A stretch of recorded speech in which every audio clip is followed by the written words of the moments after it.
Assalamualaikum warahmatullahi wabarakatuh. Auzubillahi minasyaitonirrajim. Bismillahirrahmanirrahim.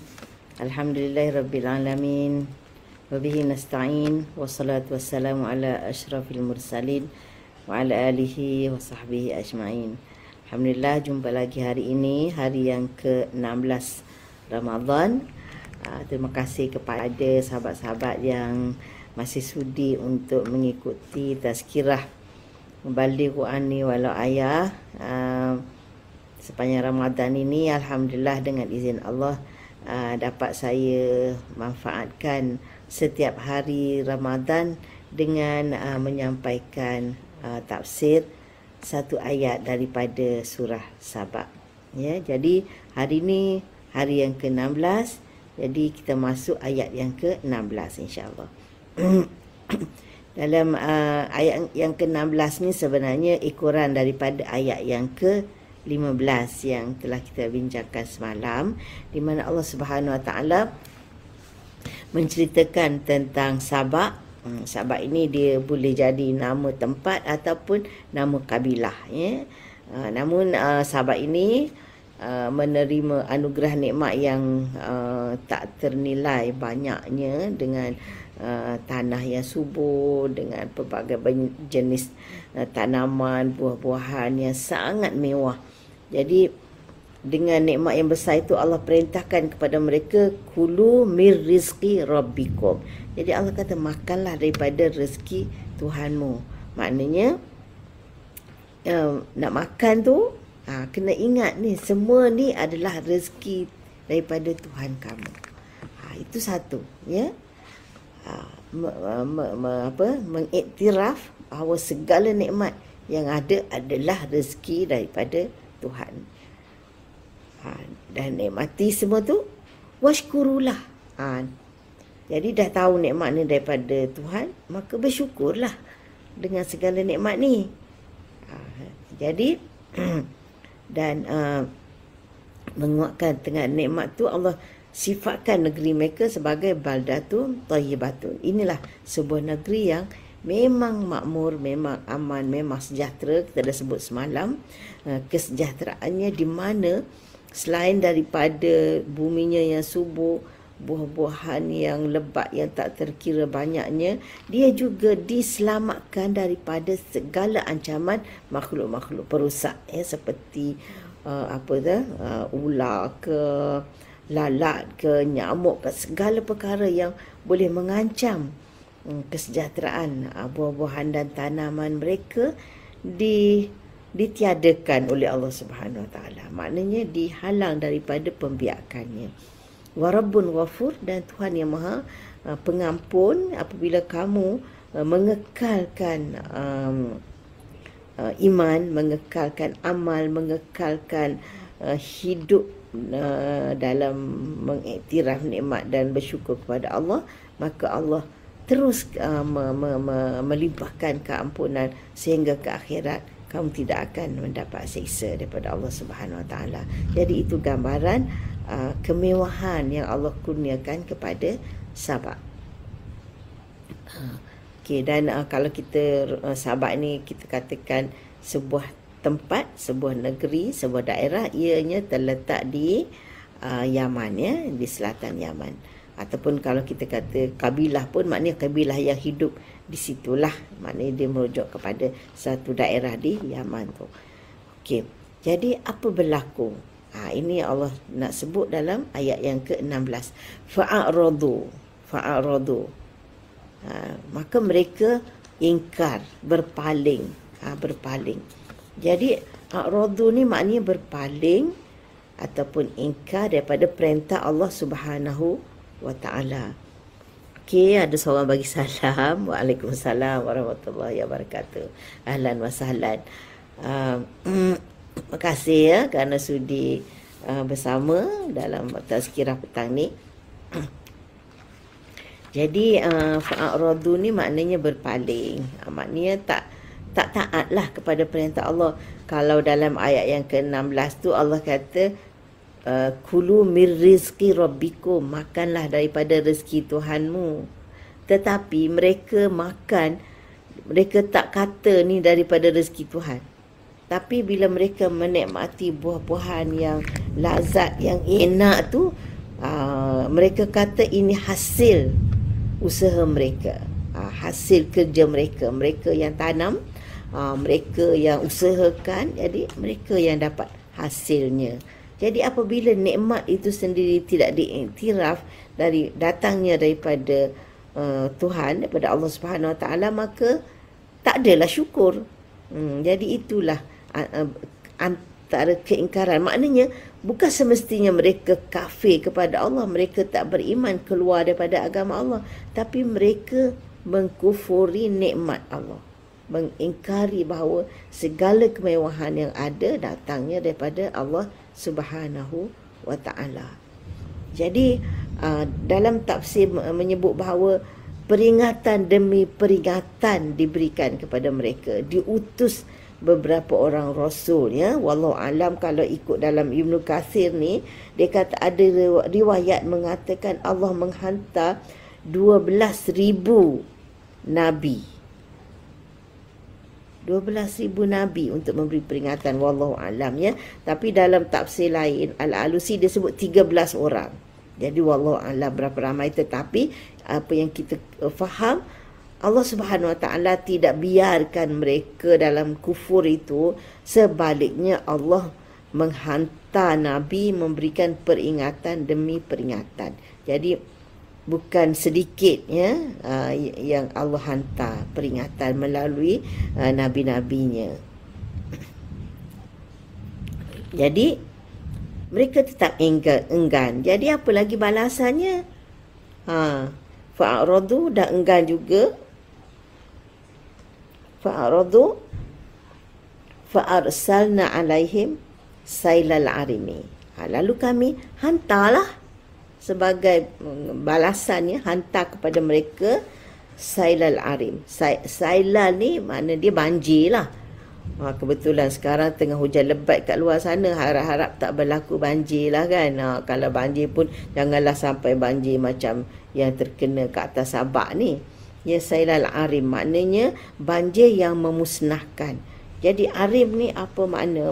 Arim ni ada yang mengatakan batu yang bila banjir tu kan dia bawa batu, di mana batu ni dia memusnahkan empangan-empangan mereka. Jadi maknanya runtuhlah empangan-empangan yang mereka dah bina.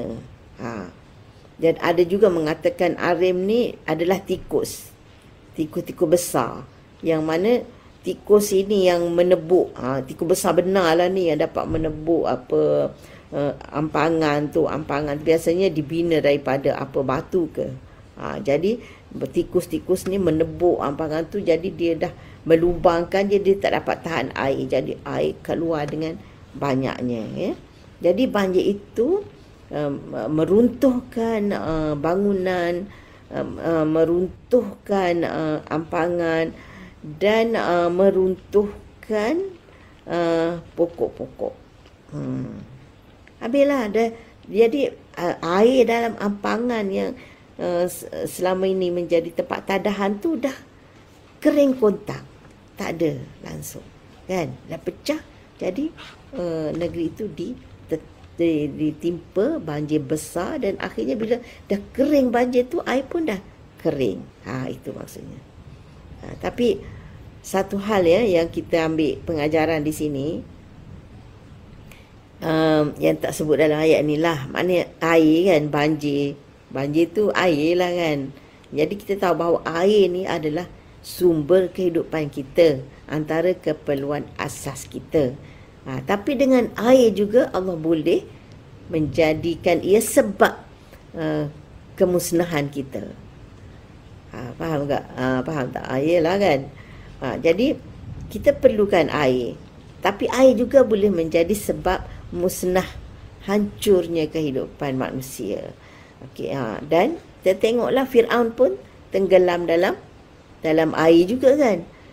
Nabi Nuh pun, kaum dia pun lemas dalam air juga. Jadi maknanya jelaslah bahawa air itu adalah makhluk Allah Subhanahu Wa Taala, tunduk kepada perintah Allah Subhanahu Wa Taala. Di ketika mana Allah mahu menjadikan air ini keperluan kita, sumber hidup kita, maka dia menjadi sumber hidup kita. Tapi di ketika mana Allah perintahkan air memusnahkan keperluan kita, maka air pun menjalankan kerjanya sebagaimana yang diperintahkan oleh Allah Subhanahu Wa Taala.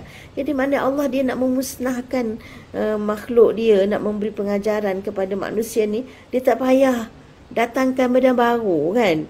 Dia mengambil benda yang asalnya kita perlu.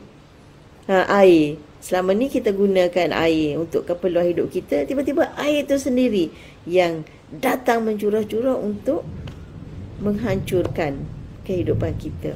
Itu antara kehebatan, kekuasaan dan kebesaran Allah Subhanahu Wa Taala yang kita perlu fikirkan. Ya. Jadi tapi mereka tak musnah habis-habis. Macam kita kata, macam kaum Nabi Nuh tu, bila datangnya banjir, mereka semua tenggelam kan, dan yang selamatnya hanya yang ada dalam bahtera bersama Nabi Nuh. Begitu juga yang kaum Lut, kaum Nabi Lut kan, Allah musnahkan golongan maksiat tu, tapi Nabi Lut dan orang-orang yang beriman selamat. Tapi yang Sabak ni dimusnahkan negeri tu, tanaman, ampangan, buah-buahan. Jadi air dah habis, tak tumbuh, kering, dah kering. Maknanya asalnya ada kebun yang subur kanan kiri tu, itu je yang musnah. Tapi mereka tak musnah. Jadi wallahualam, mungkin kerana mereka masih kekal dengan agama mereka yang kata kekufuran mereka adalah kufur nikmat, tapi tidak jadi kafir total, mengingkari Allah Subhanahu Wa Taala. Jadi mereka masih bertahan.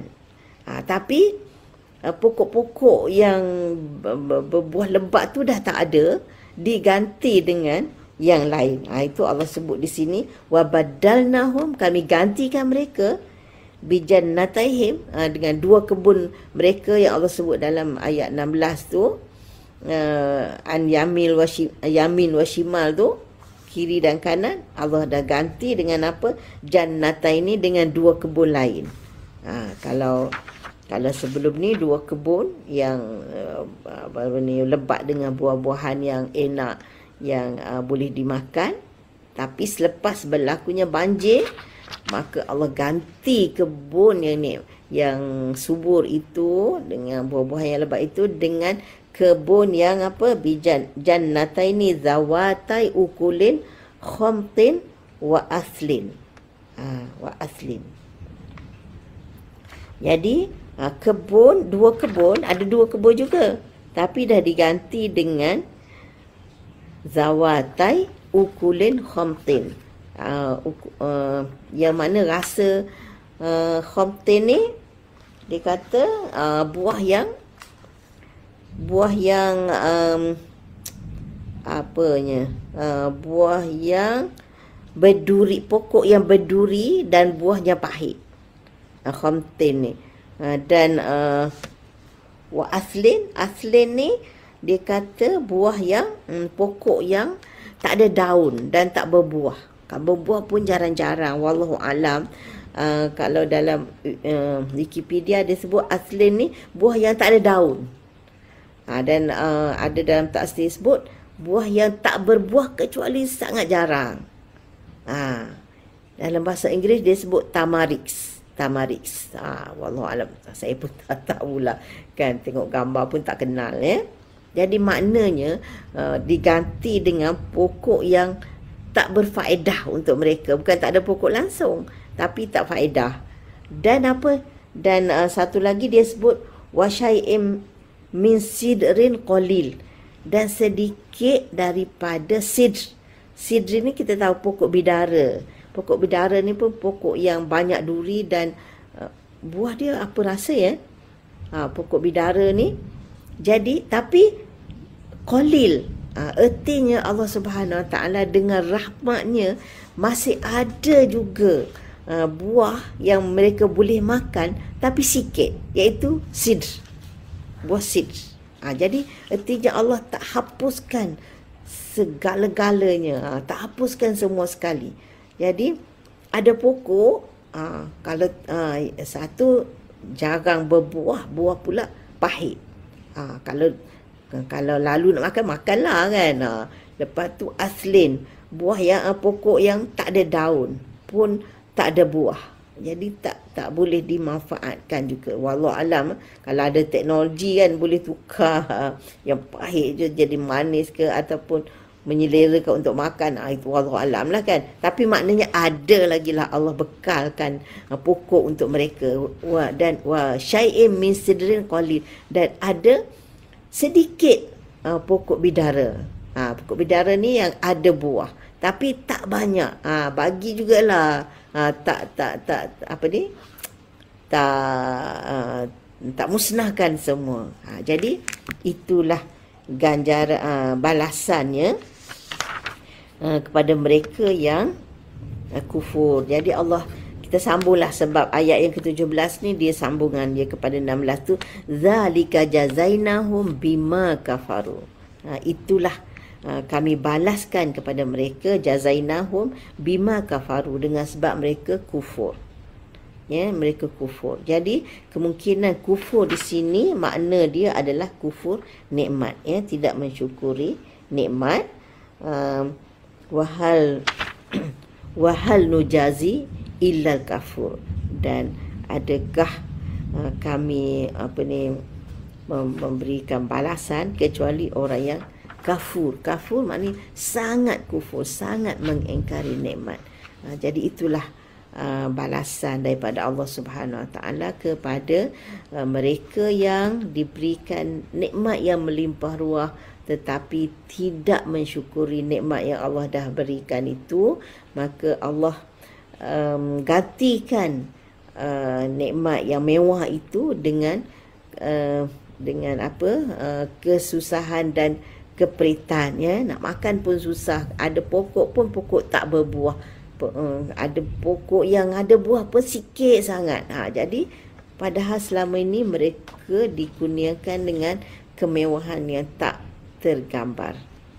Jadi alhamdulillah Allah tak balas kita zaman sekarang ni sebagaimana Allah balas Sabak ni. Kan, adakah umat kita sekarang bersyukur dengan sebenar-benarnya? Cuba kita fikir kan, ramai di kalangan umat Islam sekarang tidak mensyukuri nikmat yang sewajarnya yang Allah telah anugerahkan. Bayangkan kita ni, negara kita Malaysia ni kan, negeri yang subur kan, pokok banyak, dikelilingi lautan, di tengah pun ada sungai. Tapi bayangkan, kita nak makan, kita masih import dari luar. Ikan pun masih import. Padahal sekeliling kita ni dipanggil apa? Macam semenanjung kan, macam Shibhul Jazirah dalam bahasa Arab, maknanya dia serupa pulau sebab dikelilingi oleh lautan. Laut. Tak patut kan kita mengimport ikan, betul tak? Di tengah-tengah kita ni pun ada sungai besar, sungai Kelantan, sungai Pahang, sungai Perak. Tak cukup lagi ke bekalan ikan untuk makanan kita? Kan?